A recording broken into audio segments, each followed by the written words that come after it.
Tales of the Walking Dead had potential to be something that was truly special.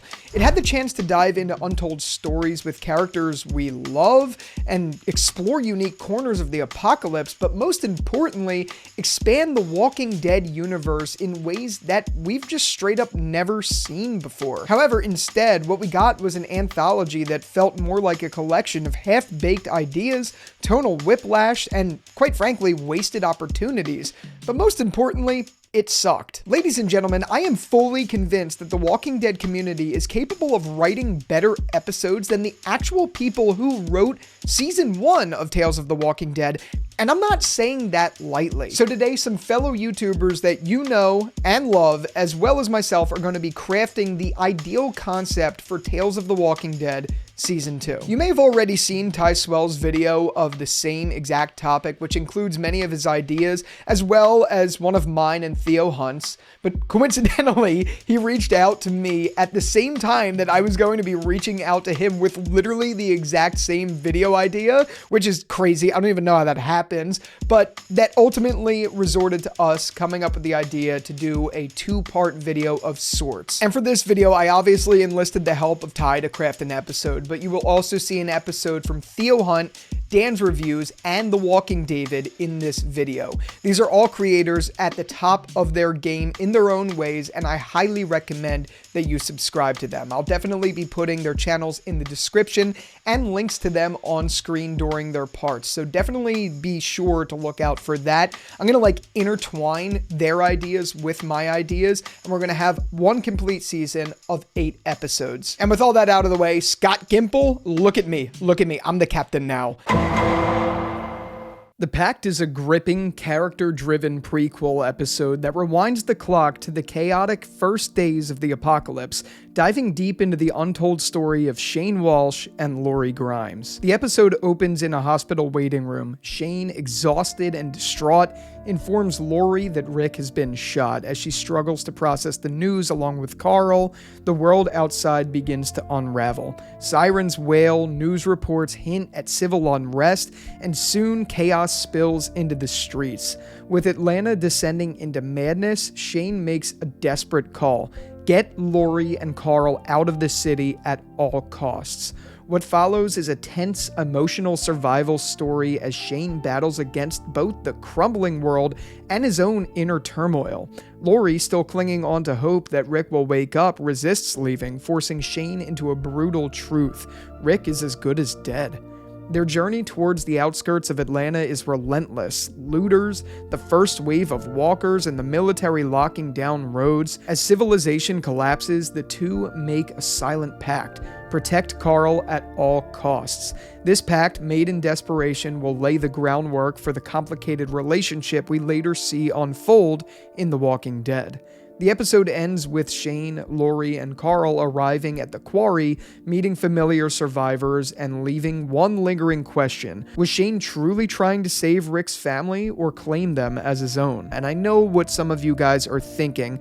What about Carl? Well, obviously, Chandler Riggs is in his 20s. There is no way that he'd be able to reprise his role, but fortunately in this story, Carl would play a relatively limited role, which would open the doors for a recast, and I know those things are never forgotten in the community, but I think this is passable given he would barely be in it. He would be there, but you wouldn't get a lot of him, like how they had to recast him in Season 8. Same sort of thing. It's one of those things that would test the waters a little bit just to see where it's at. But with that one, let's move it on to The Walking David for his idea. So if I had to come up with an episode idea for Tales of the Walking Dead Season 2, I would take us all the way back to the very, very beginning, and I would focus on the CDC. One of the more fascinating episodes to me in Season 1 was TS-19, just because it was one of those episodes that really caused you to think about how systematically everything broke down. Seeing somebody like Dr. Jenner, who was so intelligent and so straight-laced and matter-of-fact, and who was at the epicenter of the one place on the planet that seems like it would come up with a solution, if there even was one. And seeing him so broken, and seeing him so hopeless, I want to see how we got there. But I would want us to focus on test subject 19 and also the first 18 test subjects. I want to see that process. How did they start? Where did they start? Dr. Jenner spoke about all these things, about many people not being able to even go out the door, and how they chose to opt out. Maybe even call the episode Opt Out or Opting Out. You are watching the best of us in society, the most intelligent, the people who could help us the most in an apocalyptic situation, all crumble and fall and cave under the pressure. And it would make you commiserate so much with Dr. Jenner, because all he did was witness this just heartache and people's spirits breaking as his psyche gradually left him, and the only thing he had left was the dying words of his wife to motivate him. Rick and the group came up to the CDC and were screaming and begging Dr. Jenner to let them in. It makes you wonder how many people they rejected. Who did they reject? Who did the CDC not let in? Anybody we know? Could be an interesting way to kind of cameo or tease people. That could be fun. The government, it clearly left some military vehicles behind so that they get overrun. Or did just those vehicles get overrun and then the rest of the government went to Fort Benning or went to a different base? You know what I mean? Sometimes that's great, is if you could go back and see what would have happened if the group had gone the other direction.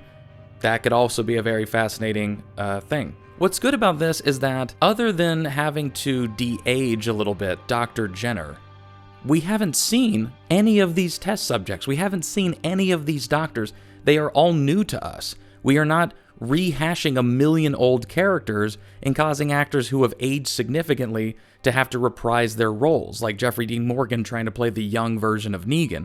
We just get a lot of really talented, good, new actors, and you give everybody a big chance to kind of showcase what they got.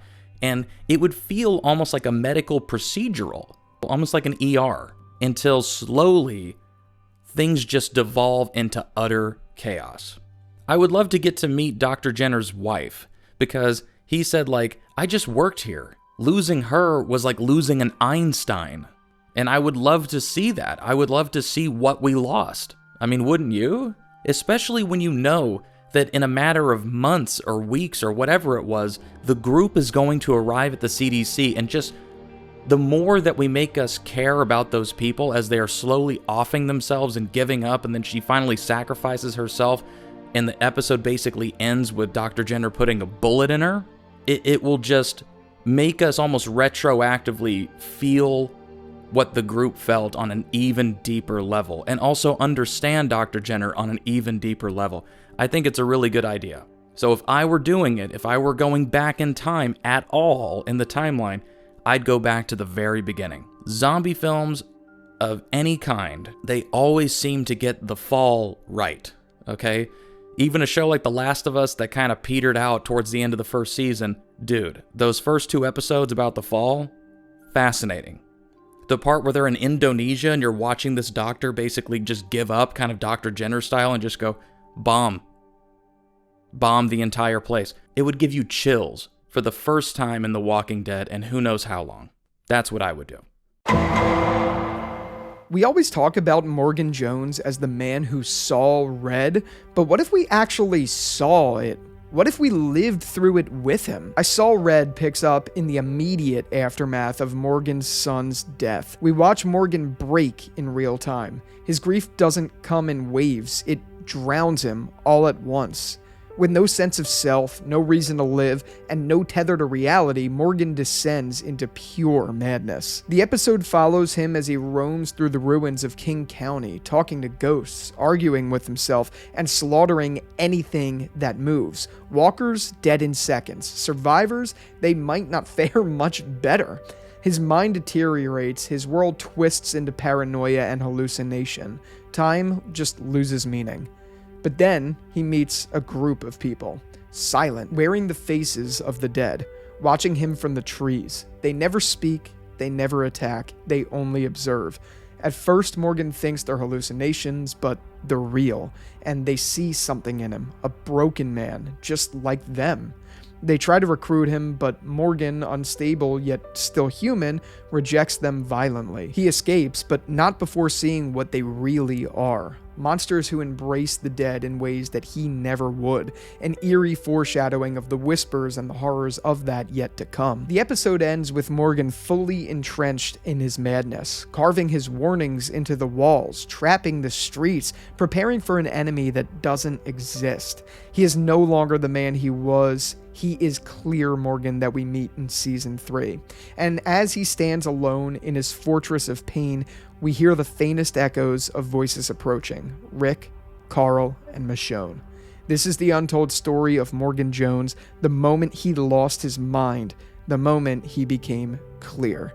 And with that, let's move on to two of the greats, Ty Swell and Theo Hunt, for episodes 4 and 5. Alright folks, huge thanks to Jerry for having me on the channel. Now, one aspect of the Walking Dead universe that's been driving myself and others crazy since its introduction is the concept of variants, which of course are zombies that act or move different than your regular walkers. Season 11 directly brought this into canon, yet not a whole lot has been done with it in the years since in terms of lore. We got climbers in Season 11 that kinda just appeared out of nowhere with no explanation. The runners in Daryl Dixon that were man-made, again with no explanation. And the Walker King, which was a cool scene but didn't really have any lasting consequences. So in my concept for a Tales episode, which is gonna be a bit out there, I would want to portray a variant enthusiast searching for unique walkers across the country. Perhaps this person has a goal to capture what he finds in order to make a variant walker zoo. I know, it's weird, but hear me out. Walkers used as entertainment was a plotline explored later in the comics, so this could not only be a great way to set up that future issue, while finally giving fans a bunch of new cool walker types. It doesn't have to be anything crazy, but I just want to see them take the approach of having the environment affect the way they develop. Like, I don't know, maybe walkers in a desert-like biome use the exposed bones on their fingertips to dig themselves into the ground and bury themselves before popping out like a landmine at unsuspecting survivors. The writers kind of have the freedom of having Wildfire be whatever they want. I mean, as far as we know, it came from space. They've already opened Pandora's box, so why not get creative with it? One of the most interesting lines from the original Tales season, in my opinion, is when Dr. Everett mentions some walkers acting as protectors of the pack. So I would like to see those types of observations made throughout the episode that'll make you think a little deeper at what the dead actually are. There has to be more anomalies out there similar to the Walker King, but it doesn't really seem like variants are the main focus of the spin-offs we already have. So I think this could be a really great way to show off the oddities of this world while doing something unique with the episode's runtime. But once again, huge thanks to Jerry for having me on. Definitely be sure to drop this man a sub for all the work he's done. Hey guys, it's Theo here from the YouTube channel Theo Hunt. I think the concept of a new Tales series is absolutely fascinating. And an episode I would particularly like to see is the fall of West Georgia Correctional Facility, otherwise known as the prison. Appearing in season 3 and 4 of the main show, this episode would serve as a prequel of events and explain the horrors that occurred in this location on Monument Day, prior to our group's arrival here 10 months later. Not only would it be an awesome way to revisit such an iconic location from the show, but it would also flesh it out and give us a backstory as to what unfolded there. My idea for this episode would go something like this. The episode would open up with a man in his mid-20s named Mark. He's a good man, but he's been forced into shoplifting to pay his rent. After getting caught for his petty crimes, he is sentenced to 6 months in the West Georgia Correctional Facility. Prison's pretty rough for Mark. It's his first time being locked up, and he finds it pretty hard to fit in. On top of this, he is picked on by a man named Thomas, who steals his food and beats him up. However, Mark does make some friends, as during yard time he becomes very close to a man named Oscar and a man named Axel. One night, Mark is lying in his bunk when he hears screams. Not thinking much of it, as it's quite a common occurrence in prison, he just rolls over and goes to bed.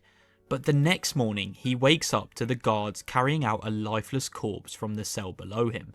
But it's not just any lifeless corpse, it's seemingly been eaten alive. Now, Mark has seen some pretty disturbing stuff in his last couple of months locked up, but this takes the cake. He then sees the culprit shot dead by the police, but he notices 2 of the guards have been bitten during the altercation. Mark assumes that the man below him was just on some crazy kind of drugs, and he heads back to his cell. However, the shooting of this man has kicked up quite a fuss amongst the inmates, as a riot starts to break out. What starts off as a tame protest with just banging and shouting quickly turns violent, and all of a sudden tear gas starts to fill the cell block that Mark is in. He rushes back to his cell, where he listens to the chaos unfold around him. Gunfire, the prison alarm system, and blood-curdling screams. Then, the tear gas clears and the room goes quiet. He slowly peers over the balcony, and to his horror he sees both prisoners and inmates lying dead on the ground, with groups of people seemingly feasting upon the deceased. Not knowing what is going on, Mark sees Axel and Oscar in the corner, and the three of them all flee the block together through the now wide open door. They don't make it very far, however, as a group of police in full riot gear escort the group back into the hellhole they just escaped. But as soon as they enter, a wave of reanimated corpses start to charge towards them. Mark, thinking quickly, sprints up the stairs, but inadvertently draws the dead along with him. And to his horror, from across the room, he watches as a police officer escorts Oscar and Axel, along with a couple of other survivors, those people being Thomas, Andrew, and Big Tiny, out of the cell block. He frantically scrambles to escape these walkers, and he manages to find an opening. He makes a break for it to the open door, however he is bitten on his way there. Powered by pure adrenaline though, he keeps charging and makes it to the door, slamming it shut and barricading it. He desperately calls out for help, which is when he hears the faint banging on the cafeteria door. He approaches, and through the door he speaks to Oscar and Axel.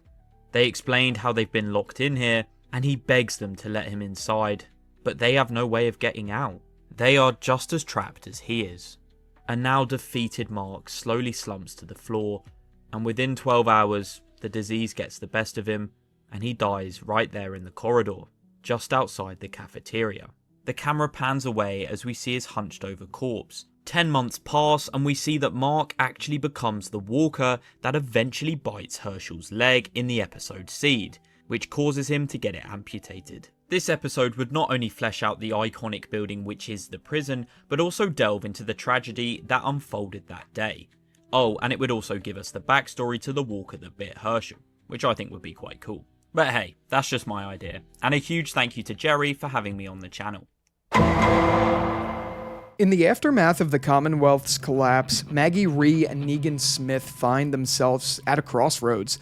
With Alexandria struggling to rebuild and the Commonwealth leadership in disarray, both are forced to reckon with the reality that their pasts make them outcasts in the so-called New World. Maggie, haunted by the weight of leadership and personal losses, sees cracks forming in her vision of the future. Negan, despite proving his worth in the battle, remains an unwelcome ghost of old wounds. When an unexpected attack from a rogue faction of Commonwealth loyalists endangers Herschel and the remaining Alexandrians, Maggie is faced with an impossible decision: stay and fight a war that could cost her everything, or leave and ensure her son's safety. Ultimately, her and Herschel decide to go back on the road, inspired by Georgie, and begins looking for new communities, which leads her to New Babylon. This way, we can also get some form of an answer as to how on earth Maggie didn't encounter Philadelphia and the CRM on the route to New York City, because that frankly makes no sense. Negan, sensing that staying will only lead to more bloodshed, offers a radical alternative: a journey north towards rumors of a new, stable settlement in the New Babylon area. Reluctantly, Maggie and Negan set off, not really together but not far apart, forced into an uneasy alliance along the way in what to come of Dead City. Maggie and Herschel's journey is fraught with danger, not just from the dead, but from ghosts of their pasts, as well as Negan's pasts, unspoken truths, and a world that refuses to let them escape their sins. The goal with this Tales of the Walking Dead episode is to bridge the gap between The Walking Dead and Dead City, answering questions that have been in the atmosphere forever as to what finally drove Maggie and Negan to leave everything behind, and kind of solidify the timeline a little bit, because we still don't know when that is. Let's now move on to episode 7, written by Dan's Reviews. Hey guys, it's Dan, and right now I would love to go over my idea for what I believe would make a fantastic Tales of the Walking Dead episode. Now, I've thought about a lot of ideas for a good while. This one, to me, is one that I feel like would be a missed opportunity in The Walking Dead, especially if they were to do a Tales of the Walking Dead Season 2.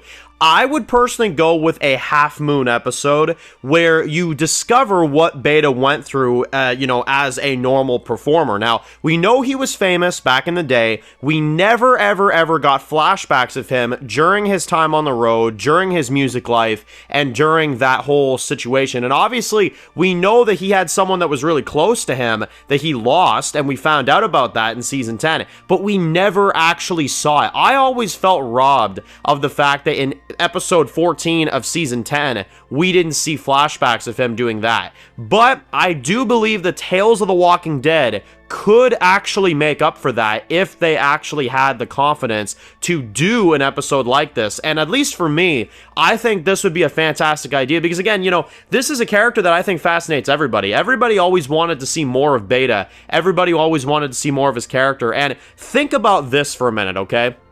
You start the episode with Beta performing on stage, right? He's performing, everything's going good, it all is going very well, and then all of a sudden, someone in the crowd is down, right? Which happens in a normal concert, right? Like, oh, hey, we need help over here, you know what I'm saying? Like, they stop the concert, it's like, hey, we need help here, And and this is the cool twist I would do with it, is they're like, oh, you gotta get some medics over here, this person's down, okay, yeah, let's help them out. And as soon as they go over to help them out, and they're like sitting there saying it's gonna be okay, Beta's like sitting there, right? He's like ready to, start performing again, and he's like, are they alright, And then, boom, bites the friggin' medic, bites the guy, and the frickin' apocalypse happened. You don't know what's going on, the crowd starts freaking out, you got Beta and his band, they have to get the hell out of there, it's a just absolute riot at that point. They get Beta inside of his van, they are getting ready to get him the hell out of there.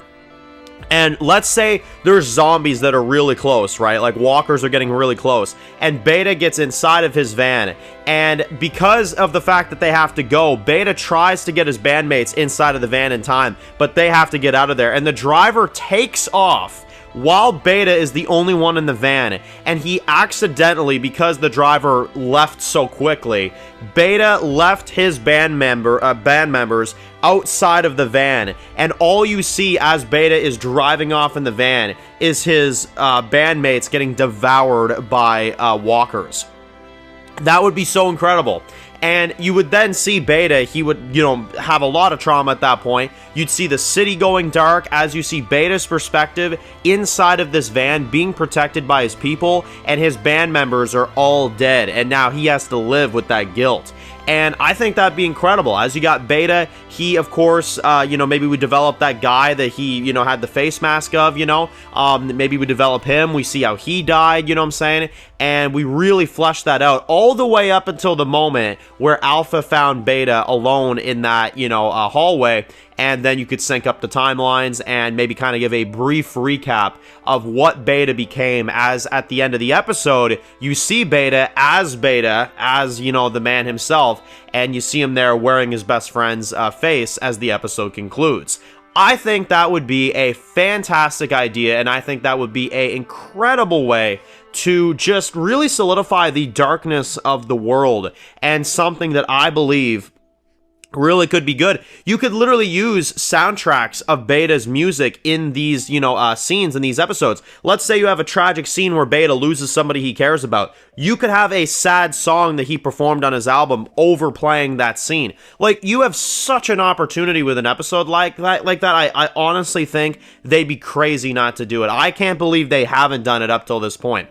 And yes, I would call it Half Moon. I think that'd be good. It would catch people's attention, and I think it would be fantastic. If they were to do a Tales of the Walking Dead Season 2, that is 100% an episode I'd love to see. And there's a lot of examples on a lot of other things that we could be doing for Tales of the Walking Dead Season 2, but for now, I thank you for your time. Let's pass it on back to Jerry. We open on darkness when out of nowhere we start to hear the beeping of a heart monitor fade in, and then Rick's eyes snap open. Rick Grimes wakes up in a sterile hospital bed, his body weak, his mind scrambling for answers. He remembers the bridge, he remembers the explosion, then nothing. Panic sets in as he tries to move, but his wrists are cuffed to the bed. Machines hum around him. The room is clean, too clean for the world that he last remembers. Enter Okafor, a calm but commanding figure dressed in a CRM uniform. Rick Grimes, he says with an unsettling familiarity. Rick demands to know where he is, where his family is, but Okafor offers only cryptic reassurances. You're in a place that saved your life. What happens next depends on you. Jadis appears, eerily composed, speaking as if she did Rick a favor. You were dying, Rick. I got you here. But her words only enrage him. The idea that she traded him, that she's part of whatever this place is, shakes him to his core. And as Rick fights through confusion and exhaustion, Okafor presents a choice. Accept his new reality within the CRM, or resist and suffer the consequences. The episode follows Rick's struggle to understand the CRM's power, their true intentions, and most importantly, how he can get out. But of all that as well, it serves as to tell this story that we needed. We absolutely needed to see what happened right after Jadis picking him up in the helicopter. Regardless, the final moments, Rick's defiant staring out a reinforced window at a military compound teeming with helicopters and armed soldiers. He's trapped in a machine far bigger than he ever imagined. This episode answers the question The Walking Dead left hanging, as I mentioned. What happened to Rick the moment he was taken? It's not just about survival, it's about control, rebellion, and a man who refuses to be broken. Okay, that's the season. That is Tales of the Walking Dead Season 2 as told from some of the best YouTubers around in this space. Obviously, we have some pretty ambitious ideas, and I think those ideas are attainable if you have the right budget and the right producers. But overall, this was just a very, very fun video to make with some people I love talking to and working with on this stuff. So Ty, Theo, Dan, and David, thank you so much for coming on. You guys be sure to subscribe to them if you haven't already. Like I said in the beginning, these are creators who are the best in the game for what they do. You have to check them out. I love them very much. Thank you all so much for being on. Let me know your ideas for videos. Not for videos. Let me know your ideas for TV episodes of Tales of the Walking Dead down below. I'd love to hear that. That would be a lot of fun to talk about down there. With all that out of the way, thank you again so much for watching this video, and until the next one, I'll talk to you later. Peace out.